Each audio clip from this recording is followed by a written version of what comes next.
let's just go ahead and jump into it, guys. Thank you so much for joining us today. Thank you for having us. Hell yeah. And everyone listening to this later on, thank you for joining in and listening. We are really excited to be talking with the HempBased team today about their new project coming up and a lot of exciting things in the Web3 space. I wanted to quickly have Grizzly and Crypteo here give an introduction to tell us a little bit about themselves and kind of what got them started in the Web3, maybe even the hemp kind of industry, and maybe kind of work from there. So if you guys wouldn't mind, just one by one, just giving a quick introduction. Yeah, let's do it. First and foremost, HempBased is a team of 3 co-founders, but our third co-founder is kind of more of a brand director, behind the curtain type of guy. He's more introverted, so this is not his type of thing. But that's Nimazaki, and he's in our Discord. Second of all, my name is Alexander. I am last year of a bachelor's at a retail management program in economics at Stockholm School of Economics in Stockholm, Sweden, where I met my co-founder Matteo in the beginning of our education there. So finishing that up and have about 6 months left, but have paused that because of this great and wonderful project. So hoping to become a dropout, even though it's 6 months left. But essentially, I have been in the Web3 space since 2017/2018, if you remember the 18 to 20K pump kind of, and then splashed out to 10K. Then I was on that BTC wave. And essentially was more on the coin side, but NFTs have drawn me into the space more and more recently, and have just been loving it ever since. Hobbies, play tennis, watch movies, and that's about it. Is it my turn now? Yeah, man, you're next.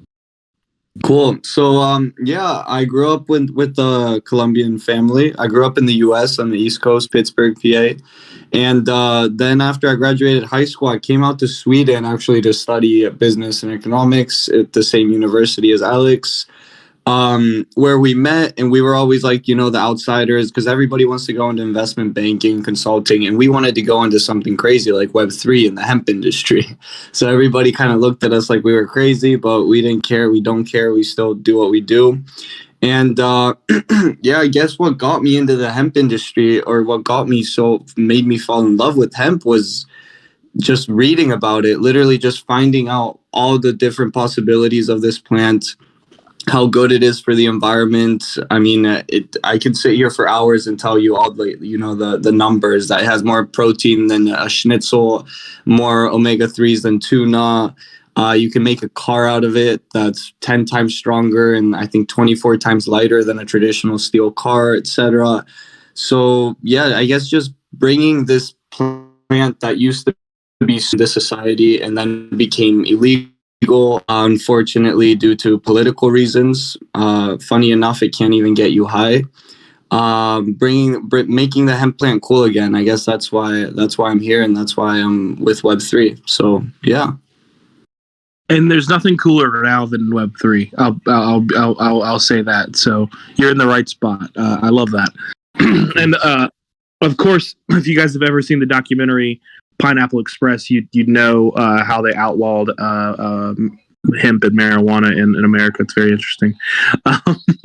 No, guys. Great movie. It's my favorite, actually. It's just funny because I'm not a big pot guy at all. But my favorite movie ever.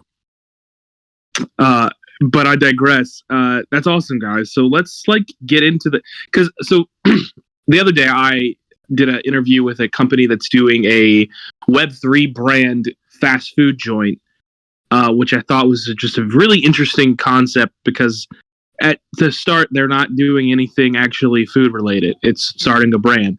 So what can you guys maybe give us a deep dive into what exactly what exactly are you guys bringing to Web3 here? Is this an already established brand? Is this going to have other items that we can buy? Like what exactly is the Web3 element here? Kind of just give us a quick overview.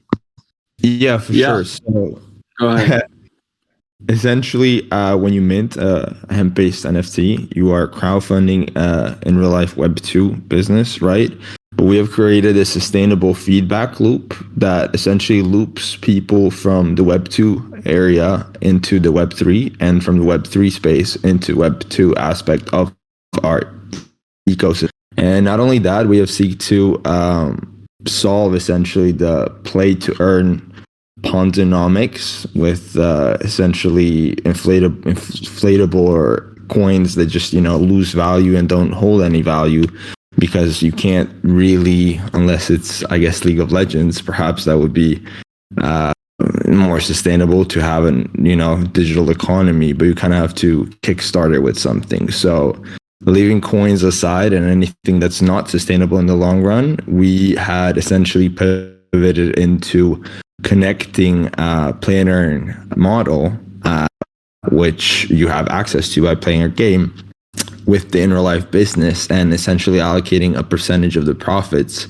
of that business to the leaderboard and play and earn ecosystem. So not only that, but of course there's the community aspect and the art aspect of representing a movement that's changing hopefully the world and making a huge impact of changing the stigma around hemp. So our lore is connected from the in real life aspect to the Web3 aspect of the both worlds, and it's actually sick of how deep it goes, which we'll talk more I guess during the talk of how deep that goes. And yeah, that's essentially a pitch. It's a little bit complex perhaps, but crowdfunding a business, getting those percentages and profits allocated towards the holders through a game, and scaling the business through educating people about hemp through the game. And building the IP and the brand through the products and the different line that we want to have across different industries. We're starting with one, but plan to have many. Understood. So yeah. I really appreciate. Oh, did you want to say something? Sorry. No. Sorry, went deep into the babbling talk. No.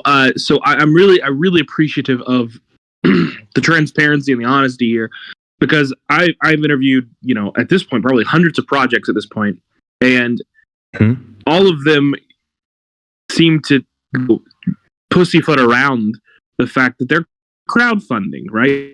Business.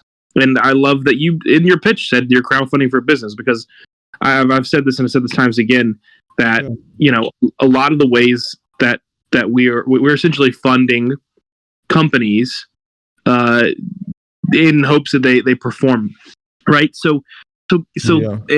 And I love the outline that you gave us there, but can we maybe go in a little deeper? Like, how much of this company do you guys already have started? Like, are you guys already receiving kind of funding? Is this additional cash flow to go into it? Can you maybe give us a little example of that, and then how you guys hope to, quote unquote, repay everyone with these prizes and things like that? For sure. So essentially, our number one aim is to have our community as partners, not as consumers.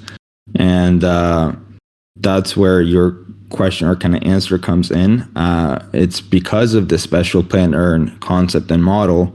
If you hold an NFT, right, and you compete for these prizes, then these prizes might range from different NFTs to NFTs, but from other communities on their projects that our community might be bullish on, want to vote towards to purchasing or minting, and then allocating those rewards towards the community, and not whitelist spots. No, NFTs assets, right?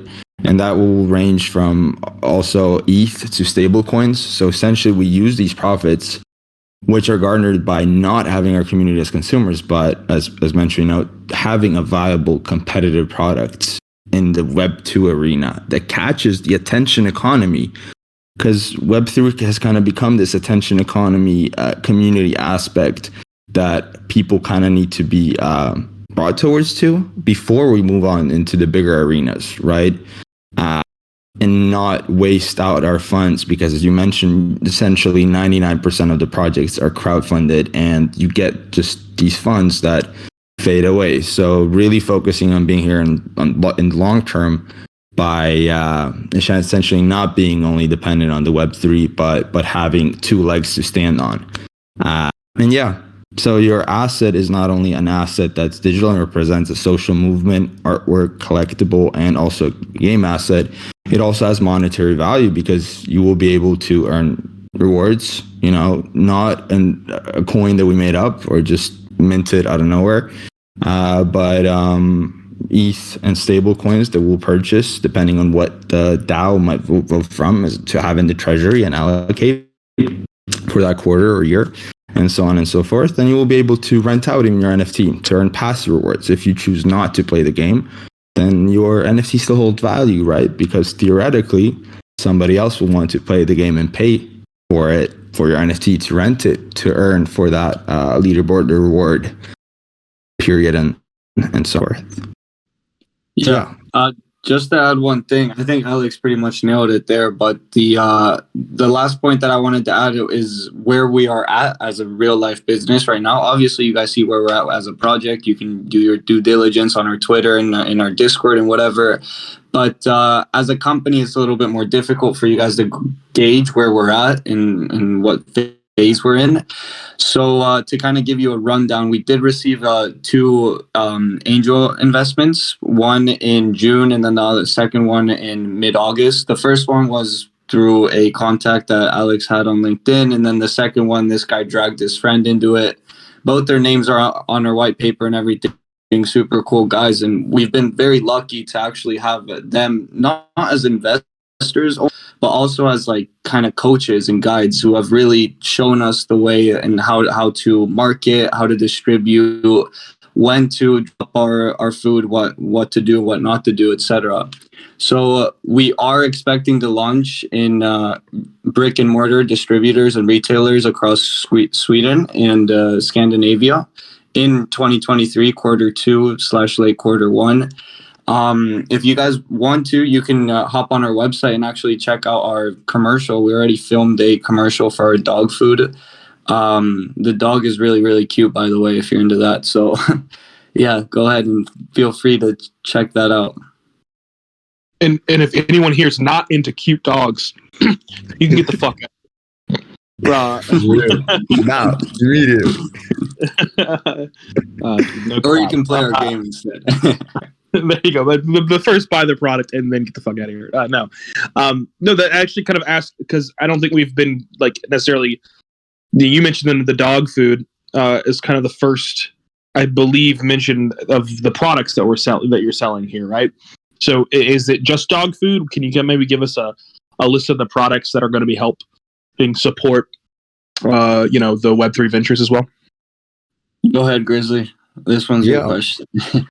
For sure. So essentially, we always drop this alpha in our AMAs, and it's that our first products were not dog food and dog treats were our secondary products. So we essentially wanted to pivot into something bigger first, and that was vegan-based alternatives that hemp and all the nutritional aspects can bring, right? Because it has more protein per 100 grams than schnitzel, more omega-3s than tuna, and all these are very viable for these alternative products. But this market has not been as stable, and with the economy being as it is, really looked at the risk factors and having something that has good profit margin, has lesser risk factors and longer shelf life.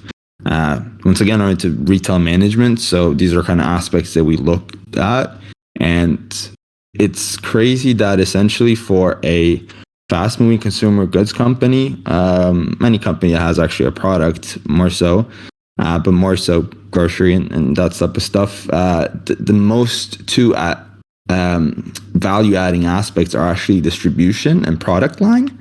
So people think that it's advertising because we live in this social media world, but it's only 6% to 8% of the elasticity of the brand in the long term, right? Because we're shooting for the long term.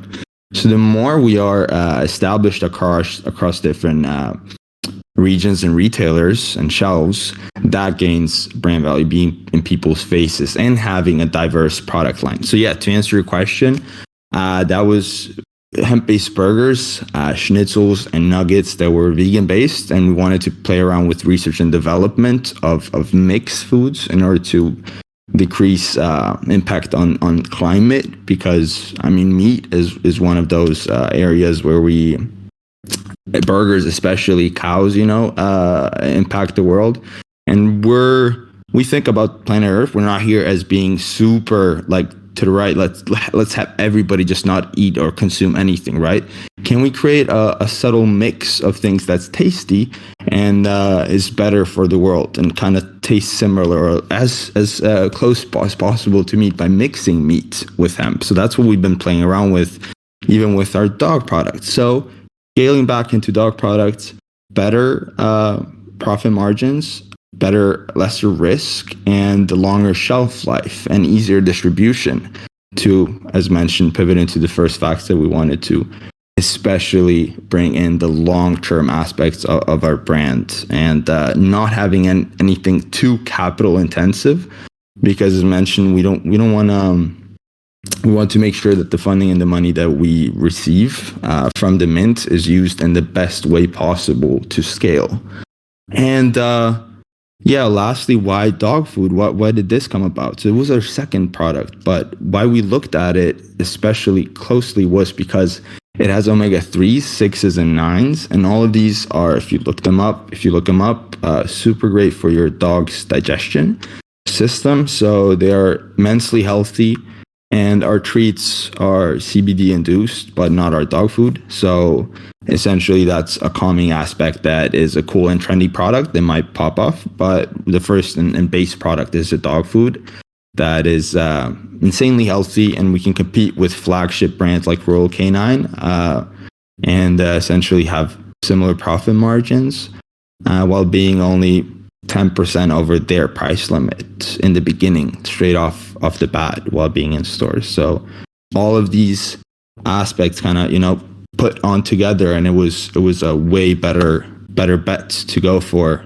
and shoot for as the first product line. But those are the two product lines that we really want to play around with coming 2 years. And not to forget, our dog food is a mix of 40% meat and 60% hemp. So it's not 100% hemp based. We really want to play around with these aspects of what's the best nutrition mix while being good for the environment and so on and so forth, everything that I mentioned.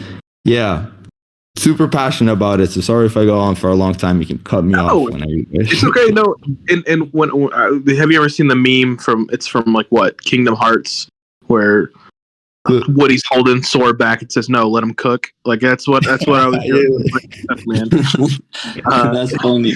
That's funny. No, I'll cut you off if I feel like you're going off the rails. Don't worry. Okay, so that makes sense. That makes sense.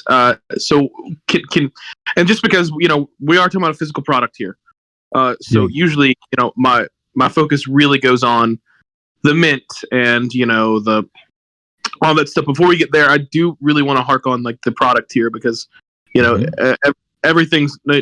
nothing's worth anything if the product isn't real or exists. So can you maybe give us some more insight and some figures on like where this is being produced? I know you meant obviously you mentioned like hemp is kind of been outlawed in a lot of the United States. Like where in the United States is this being manufactured? Is this being manufactured overseas? I know you mentioned Switzerland, I believe, was one of the first places you're hoping to get a product in that, because it's being manufactured there. Maybe go through some of those details if you can.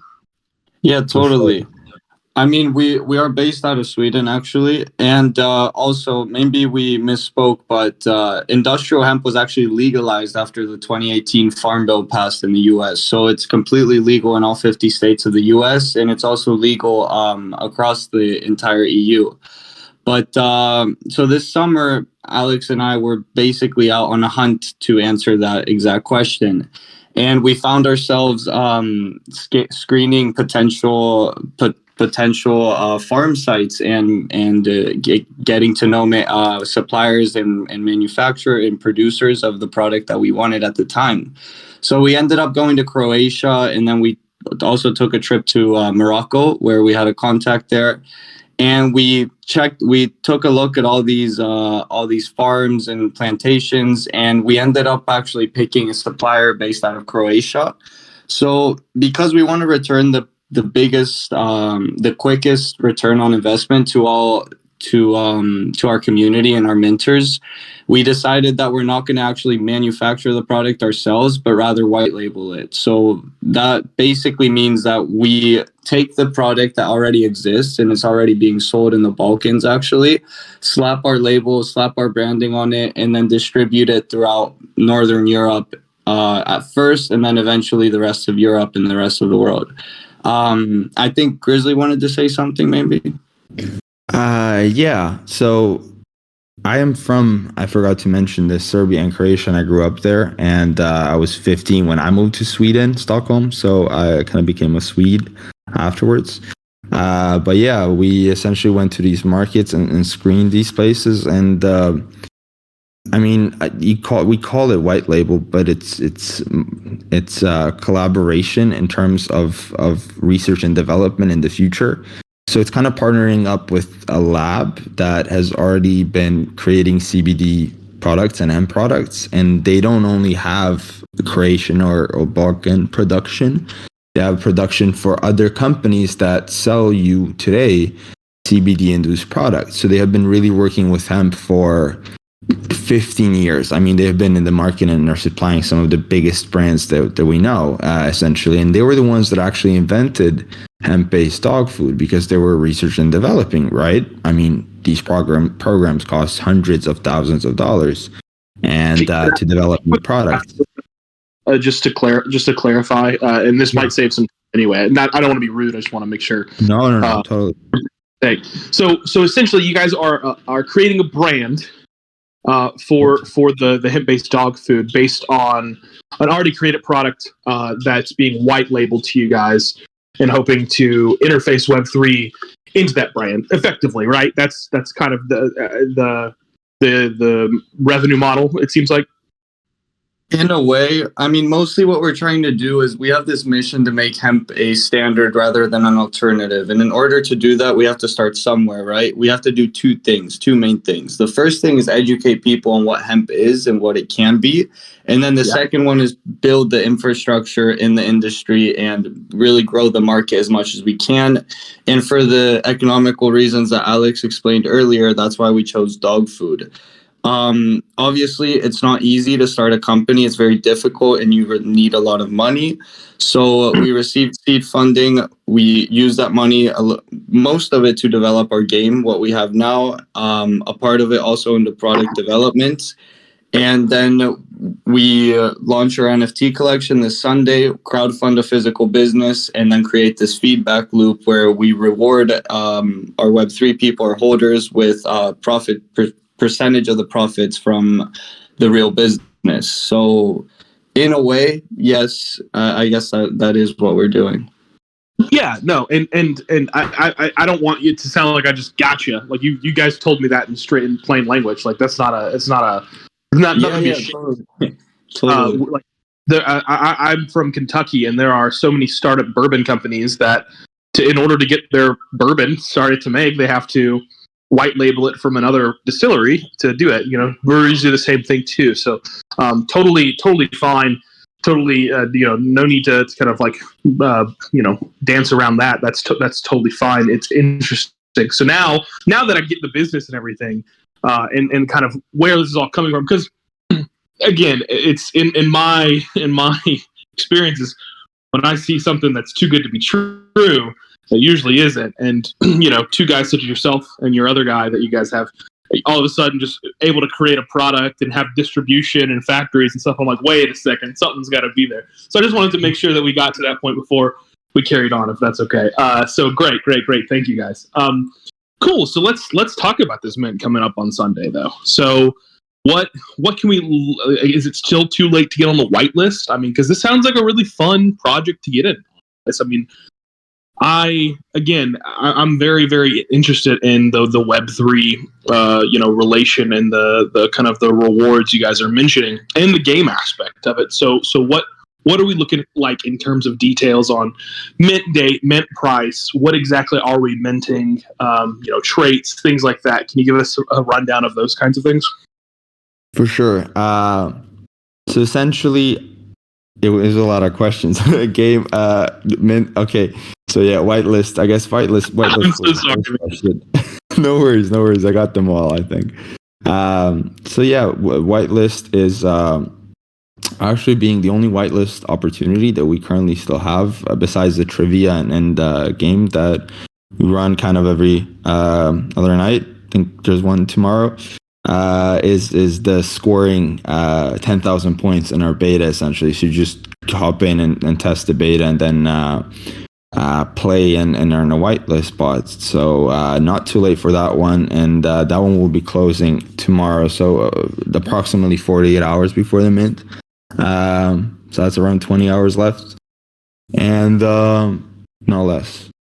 Either way, continuing on to the game, when we said that we're kind of a hybrid between Web 2 and Web 3, is because the lore and the ecosystem is based around the fact that we stumbled upon Stanford research suggesting that the best way to educate people cognitively, like 40% better than just putting information straight in their face, is through a game, right?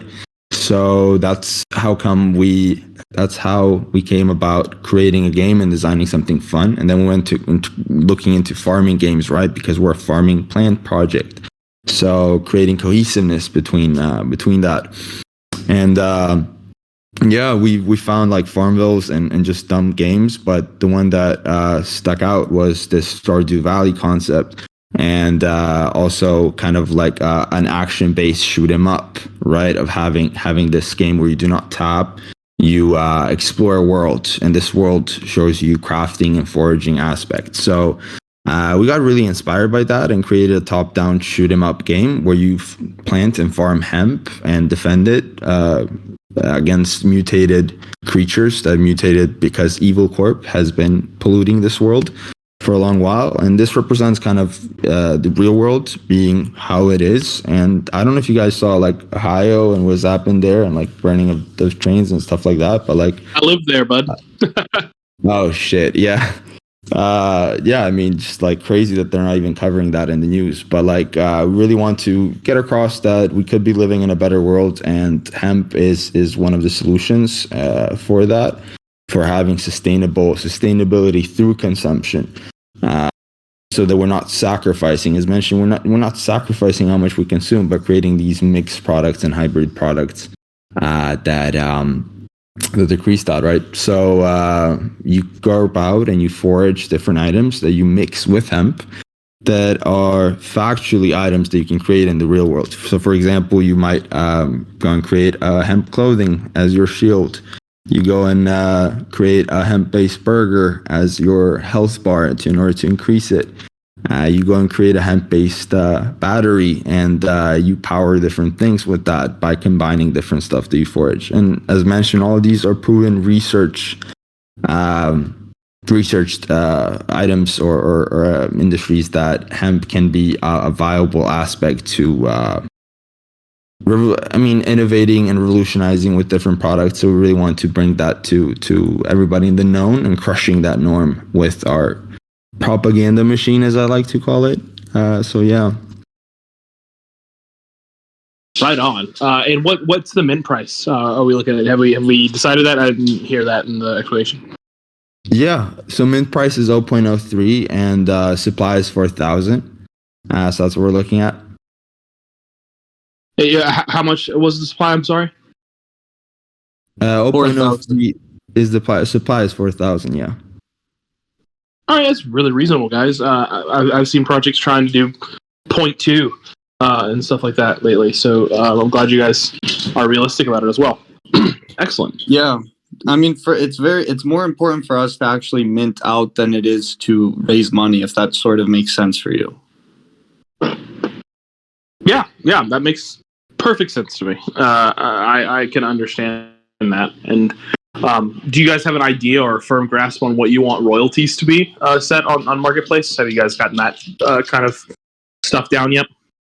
Yeah, we had it at 6.5 to 7% essentially is what we discussed. So it's going to be that.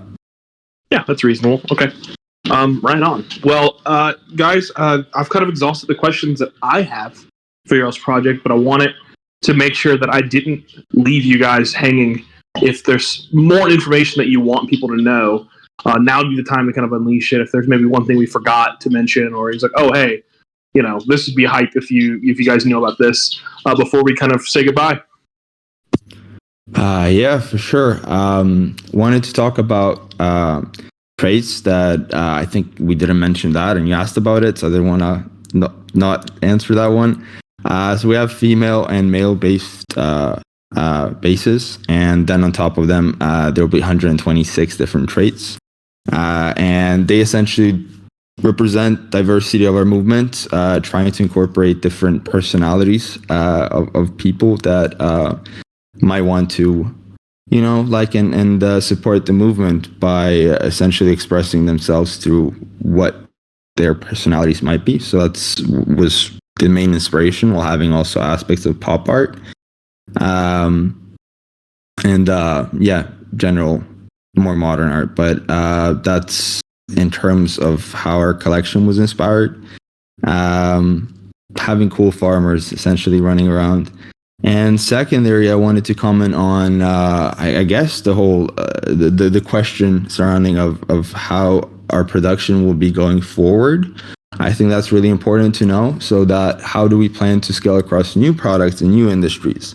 And as mentioned, I mean, this is not an Amazon type of white label product, so we have screened for the producer that has invented this product and has proven to research and develop in the hemp field and has a proven track record. So really what our whole brand is about is bringing hemp to the worldwide market and essentially pivoting into these other research and development projects and products that we want to also incorporate with, as mentioned, secondary one, focusing on even more fast moving consumer goods. And I think that's about it, short and sweet. Yeah. I don't want to take over the spaces, but I guess if anybody has any questions, just feel free to ask or hop in our Discord and ask us there. Yeah, I'll give you guys a second. If anyone has any questions, we do have a question chat open here, and I haven't seen anyone type anything. But these two gentlemen, jump into their Discord, hit them up on Twitter. We'll have all that. We have all that information here on the event. If you guys want to check them out, I highly suggest it. Guys, we're really looking forward to working with you guys. Can't wait to see what you guys cook up this weekend and in the future. It's really exciting. Again, I'm really, really excited to align with a project that is, doing something in the physical too. Because it's one thing to sell an idea or to sell a community, but when you can sell an actual physical item, it makes me more bullish when someone says that this is a source of crowdfunding, unlike building a game or doing something like that. So I'm really, really hopeful that you guys are able to figure it out and to get it done. So congrats on the way here, and I hope the mint goes without a hitch, guys. Thank you so much, and I appreciate you a tons for having us. It was super fun. It's getting late here, 1 a.m., and we're just straight across different time zones. So if any energy was lacking, sorry for that. But join us for future AMAs, and hopefully we'll compensate for that. No, not to be stereotypical, but you guys gave me just as much energy as I was assuming from the hemp company guys. Don't worry. Thank you, I guess. Take that as a compliment. We do have we have this little AMA marathon tonight. It's 1 a.m. here. We have another one in an hour, and then one after that in 2 hours. So it's gonna be an energy drink type of night. Hell yeah, guys! Well, I'm glad you guys are getting the word out there. So again, thank you so much for partnering with MVHQ, and we can't wait to see you guys cook. Have a great night. Thank you, man. You too. Appreciate it. Nice meeting you. Yes, sir.